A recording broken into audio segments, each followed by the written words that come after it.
Di balik gemerlap kota-kota dunia, ada wajah-wajah anak bangsa yang mencari rezeki di negeri orang, namun jauh dari tanah air. Mereka menghadapi beragam tantangan, dari masalah hukum, diskriminasi, hingga kasus pidana. Pertanyaannya, siapa yang melindungi mereka? Inilah kisah tentang perlindungan WNI di negeri orang.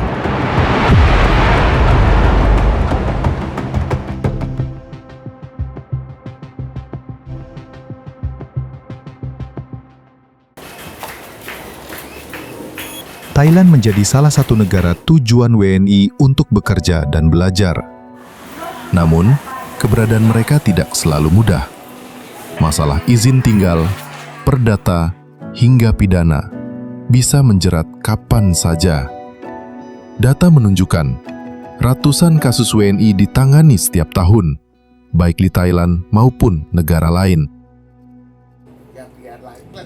Saya udah 7 tahun di Thailand, sebelumnya saya di Malaysia, dan kebetulan sekarang masih kuliah. Sebelumnya saya kerja 4 tahun, lalu melanjutkan untuk kuliah di Thailand.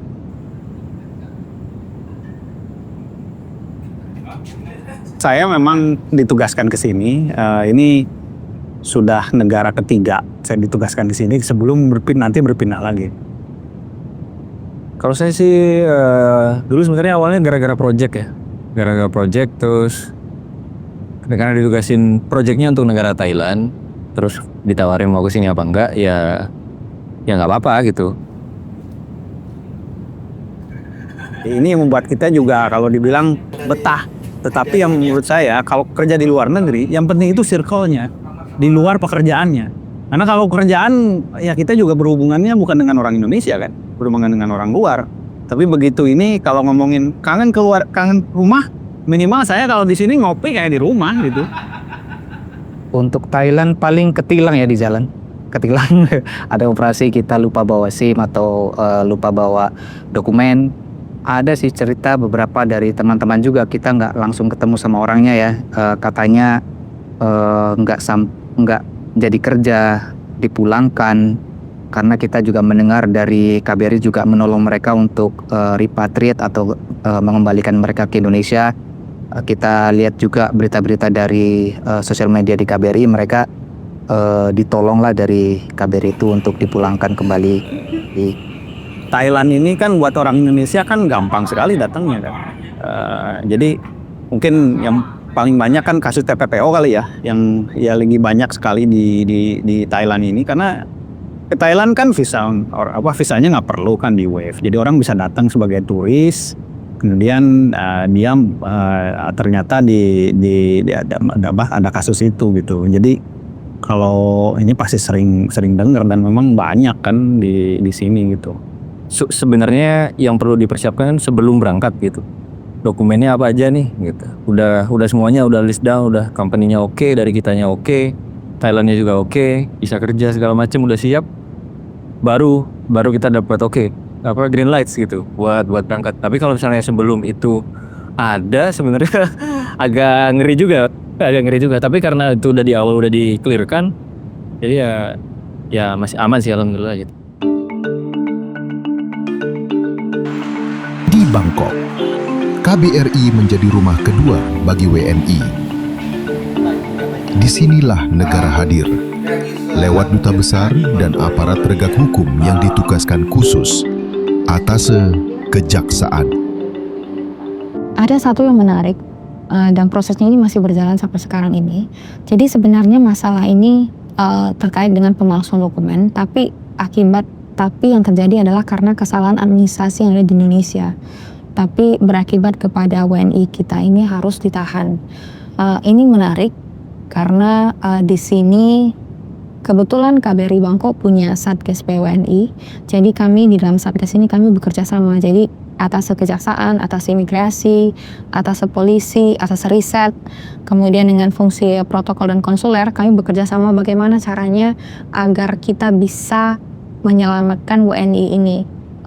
Pengalaman ini kenapa menarik buat saya, karena sebetulnya kita kasihan, prihatin kepada WNI kita ini, karena ya dia berada dalam penjara, tidak bisa berbahasa, kemudian akses untuk beribadah itu tidak ada.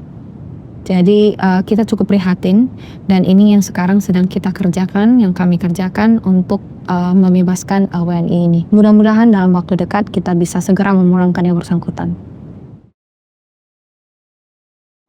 Kami mempunyai Satgas pelayanan dan juga khususnya adalah pelindungan warga, yang di dalamnya ada berbagai unsur yang ada di KBRI. Atcak ada di situ, Atpol ada di situ, Atriset ada di situ, kemudian Adhan juga ada di situ, dan juga ada protokol dan konsuler yang berkaitan dengan masalah hubungan diplomatiknya, itu semua ada di situ. Jadi dalam kerjasama dalam satu tim itu terpadu kita melakukan. Ketika hal-hal yang berkaitan dengan proses-proses hukum, tindak lanjutnya dan bagaimana supaya memudahkan pelepasan dan bagaimana supaya proses-proses hukum tidak menjadi kekakuan di dalam menyelesaikan pelindungan itu, di sini Atcak mempunyai peranan yang sangat besar melalui konteks, melalui jalur-jalur partnership dengan mitra kerjanya, maka Atcak bisa mempercepat proses-proses itu. Begitu juga dalam konteks pihak keamanan, dalam ini adalah Adhan, di mana memang situasi di perbatasan itu mau tidak mau namanya juga ada situasi yang di luar normal, ada suatu konteks ketidakamanan lah dalam konteks politik dan keamanan secara nyata di lapangan, ya memang harus ada perhatian khusus dari pihak Adhan, karena itu memastikan untuk memudahkan koordinasi dengan pihak-pihak mereka. Juga demikian dari Atpol, dari kekonsuleran dan lain-lain, dan itu adalah suatu keterpaduan di dalam melaksanakan tugas. Dan Atcak salah satunya yang mempunyai peranan yang besar di dalam proses penanganan hukum.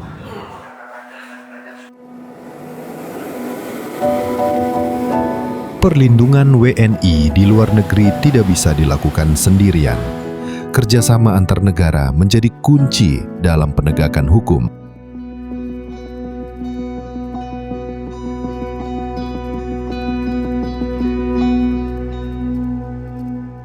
If I'm talking about the relationship between Indonesian Prosecutor Office and Thailand Office of the Attorney General, it can be, I can talk about history.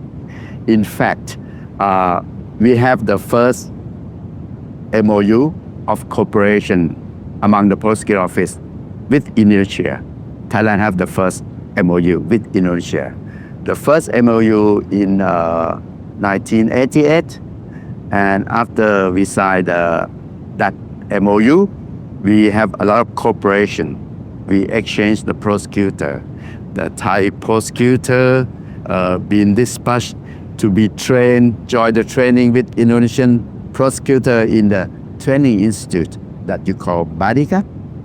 Or Thai, we also invite some Indonesian prosecutor to join our training seminar.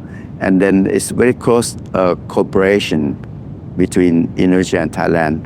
And with this MOU, we use as a model to commit the MOU cooperation with the others prosecutor in the other countries.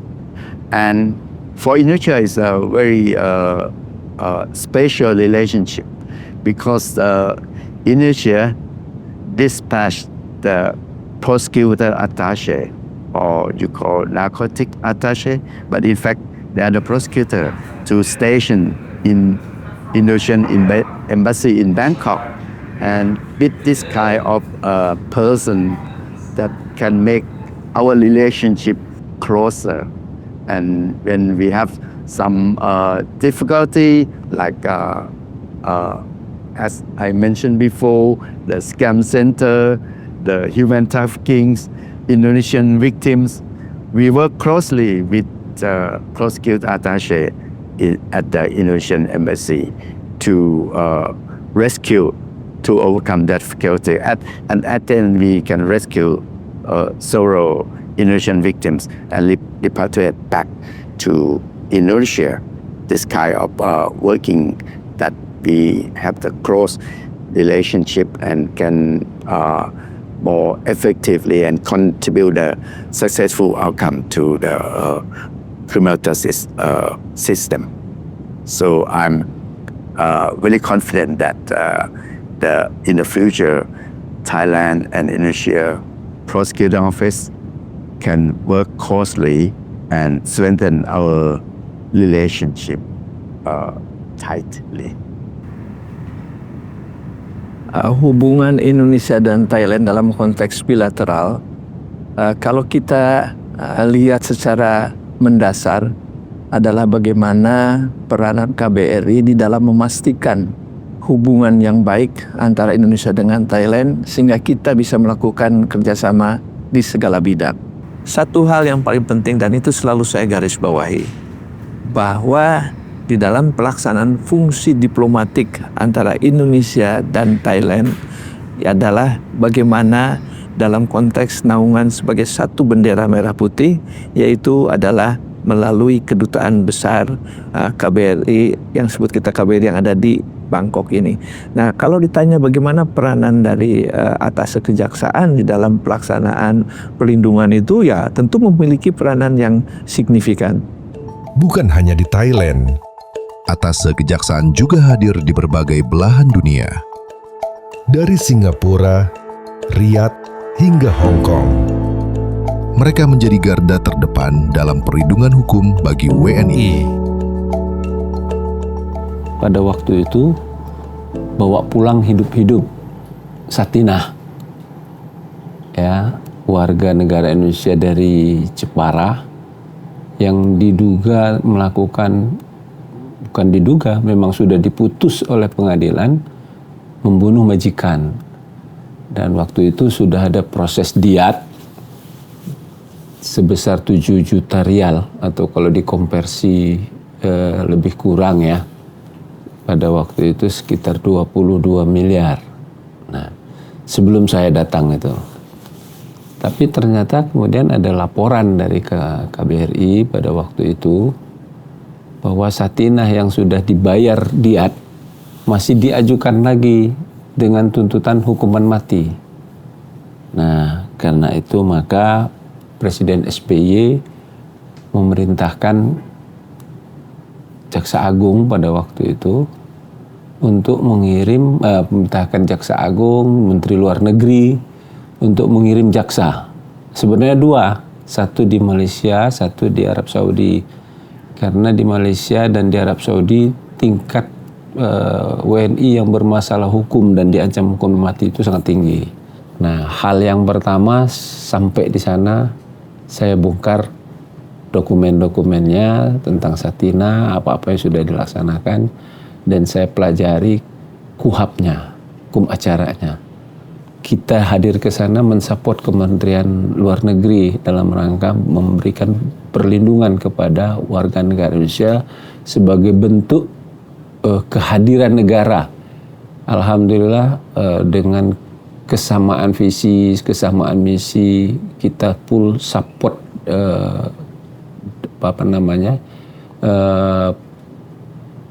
konsuler di Saudi. Tanggal 1 bulan 9 2015 saya bawa pulang Satinah, alhamdulillah dalam keadaan hidup. Sebenarnya negara sudah cukup luar biasa untuk semua kasus di Saudi. Bahkan pengacara di Arab Saudi itu bilang, saya tidak pernah melihat kedutaan besar negara lain yang konsen memberikan perlindungannya seperti kedutaan besar Republik Indonesia. Ya, luar biasa Anda katanya. Anda datang ke saya diskusi bolak-balik, Anda datang ke pengadilan, Anda datang ke penjara untuk membela warga negara Anda. Mungkin kita udah baca undang-undang TPPO-nya Saudi dalam komunitas-komunitas itu, dan ketika ada acara-acara sosialisasi, jadi di awal tuh saya sosialisasinya saya terjemahkan dulu KUHAP. Ada 225 pasal KUHAP-nya. Nah, dari KUHAP itulah kita sosialisasikan apa hak-hak WNI ketika dia dipanggil, ketika dia ditangkap, ketika dia tersangka, ketika dia jadi terdakwa, sampai hak dia kalau dia diputus bebas. Dia bisa menuntut kompensasi kepada negara, kepada Arab Saudi. Nah, itu bisa hak takwid namanya.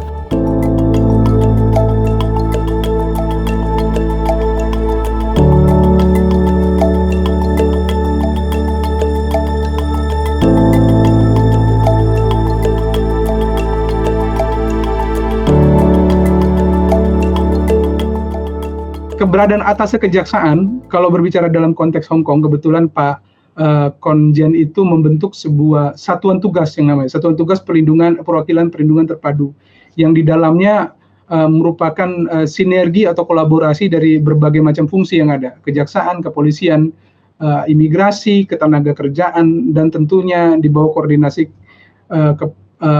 fungsi protokol dan kekonsuleran.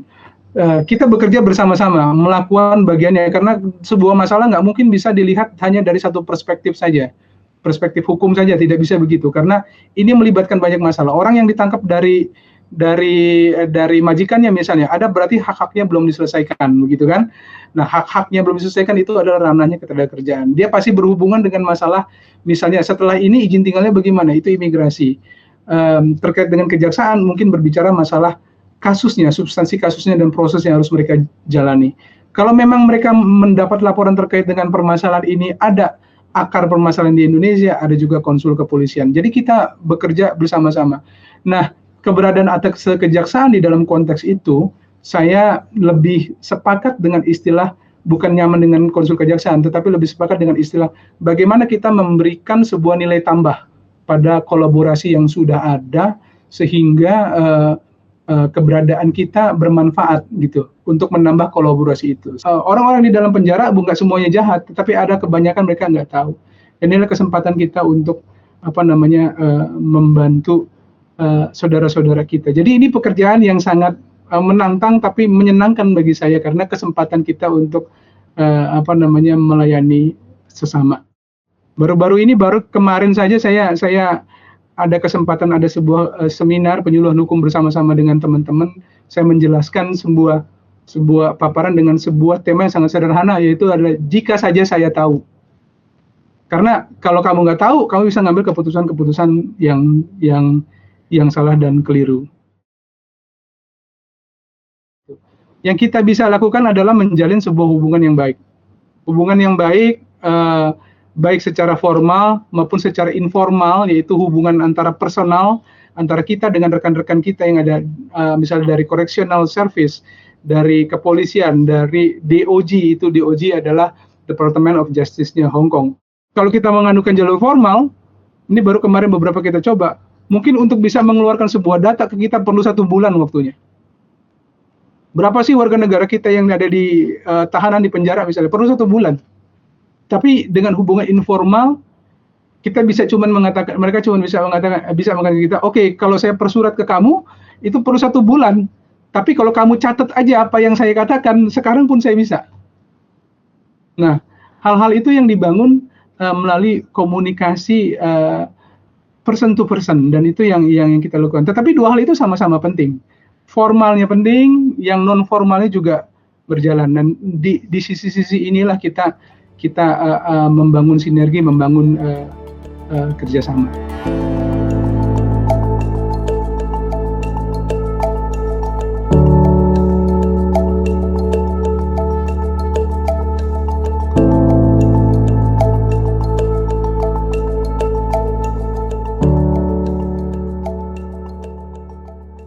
Fungsi atase kejaksaan atau atase hukum ini kan dalam konteks pelindungan WNI, kami ini adalah sebagai supporting ya.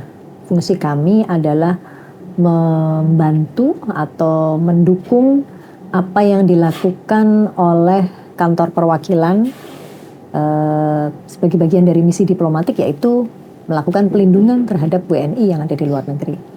Siapa yang kita support? Yang kita support tentu adalah Kementerian Luar Negeri dalam hal ini.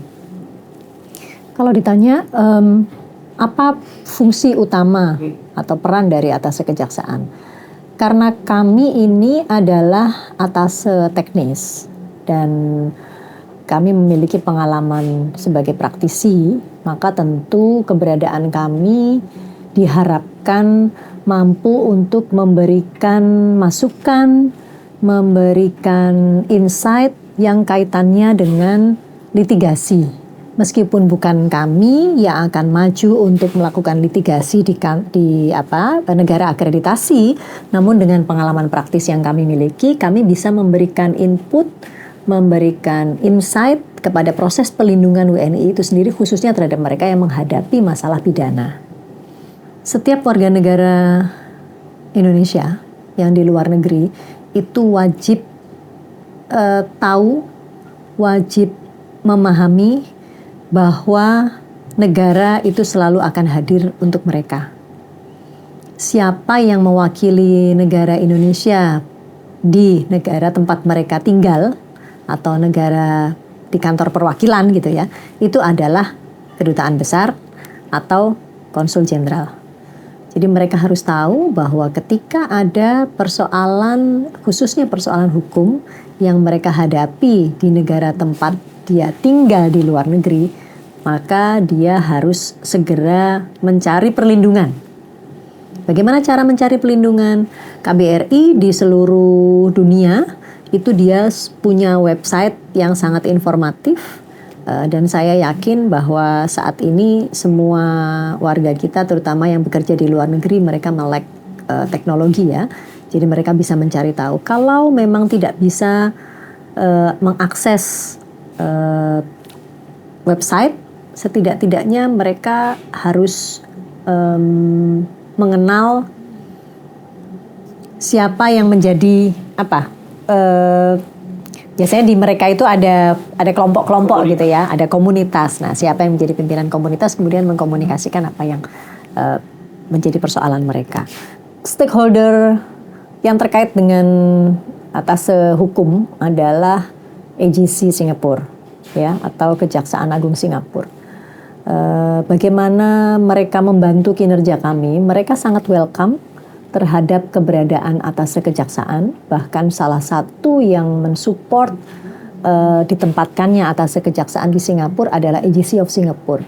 Oleh karena itu keberadaan kami di sana untuk kami kemudian bisa menyelami sendiri seperti apa dan kemudian mengkomunikasikan kepada pemerintah RI, sehingga tidak ada lagi misinterpretasi atau asumsi-asumsi yang akan justru ke depannya menghambat apa yang menjadi misi Indonesia ya. Tidak hanya di dalam proses pelindungan WNI, tapi juga fungsi-fungsi yang lain yang berkaitan dengan fungsi kejaksaan. Setiap negara punya tantangan berbeda. Namun, misi utamanya sama. Memastikan warga negara terlindungi dimanapun mereka berada.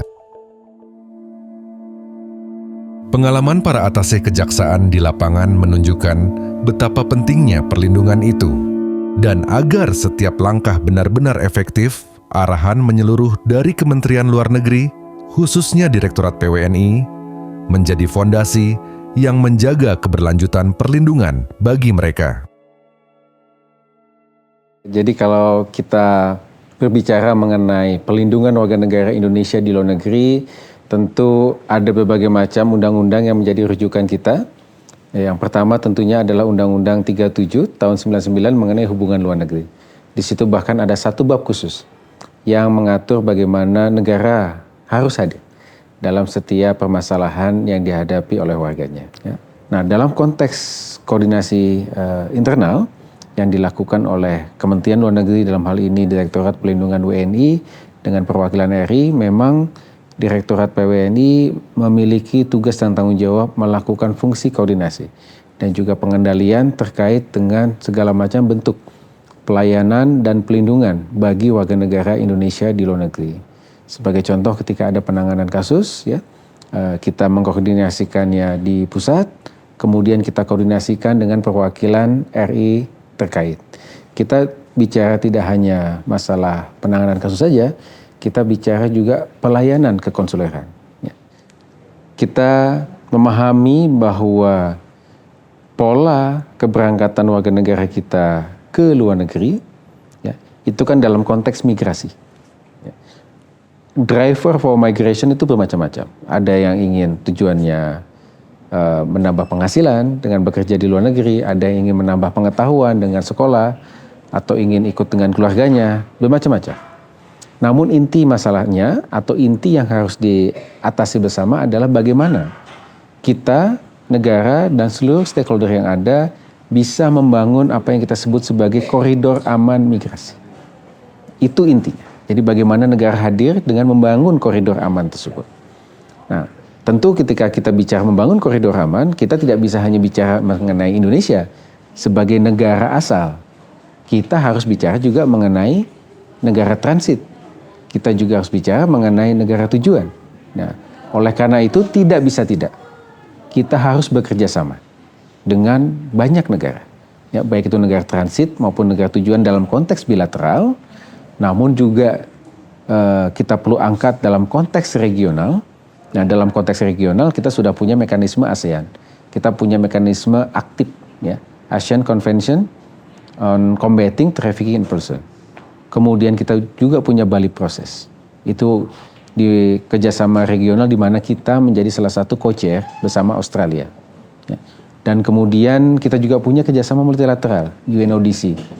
Jadi semua level kerjasama di tingkat internasional, baik bilateral, regional maupun multilateral, kita lakukan untuk memastikan bahwa everybody on board, ya, dalam proses melakukan penanganan TPPO dan juga melakukan pencegahan.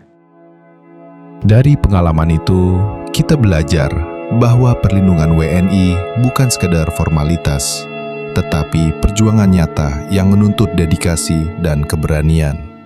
Untuk teman-teman WNI yang di Thailand, saya harap lebih aktif untuk join komunitas. Penting banget ikut komunitas apapun itu, meskipun itu nggak UBI, saya sarankan ikut dalam komunitas orang Indonesia di Thailand.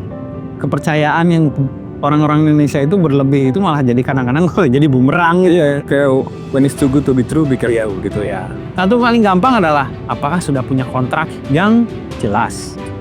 Karena kontrak itu adalah satu pelindungan hukumnya. Kalau tidak ada kontrak, jangan berangkat. Ketika kamu tahu hukum, maka pekerjaanmu, kamu jauh-jauh dari Indonesia ingin mencari nafkah di sini, itu bisa menyenangkan, itu bisa tenang, begitu, itu bisa terlindungi. Jadikan kita juga teman, jadikan kita sahabat untuk saling diskusi, gitu. Mengetahui hukum bukan menyeramkan, tetapi membuat hidupmu tenang dan damai. Para acak yang bertugas di KBRI Bangkok selalu aktif dalam meningkatkan hubungan kerjasama itu, baik di dalam sifat-sifatnya yang berupa kedinasan, dan yang tidak kalah pentingnya adalah bagaimana memelihara komunikasi silaturahmi itu. We also try to be flexible as to assist with the widest measure as possible. That our principle that we conduct our work. Nah, sekali lagi kami mengajak, ya, semua stakeholder, semua kepentingan lembaga, dalam hal ini Kejaksaan Agung yang sangat-sangat terkait erat dalam proses memberikan pelindungan hukum, ya, bagi warga negara Indonesia di luar negeri, terutama melalui atase hukum dan juga atase kejaksaan yang ada, kita lakukan kerjasama itu untuk memastikan bahwa negara hadir dalam satu kesatuan untuk pelayanan dan pelindungan yang lebih baik bagi masyarakat. Negara sangat concern di dalam melindungi hak-hak hukum mereka. Dan oleh karena itu, ada atase kejaksaan yang ditunjuk mendampingi fungsi pelindungan WNI yang dilakukan oleh kantor perwakilan di luar negeri. Kita hadir di sana bukan sekedar untuk jabatan, tetapi karena kepedulian dan keterpanggilan untuk memberikan perlindungan kepada WNI dari aspek hukum. Ketika WNI sedang menghadapi masalah, negara harus hadir. Bukan untuk mengintervensi hukum yang sedang berjalan, tetapi kita memastikan agar hak-haknya dapat dipenuhi. Dan syukur-syukur kita bisa membantu WNI tersebut supaya mendapatkan proses hukum yang adil. Mereka bekerja dalam sunyi, jauh dari sorotan. Atase kejaksaan garda terdepan pelindungan hukum WNI di negeri orang. Dan menjawab satu pertanyaan penting. Apakah negara benar-benar hadir untuk rakyatnya? Jawabannya adalah ya.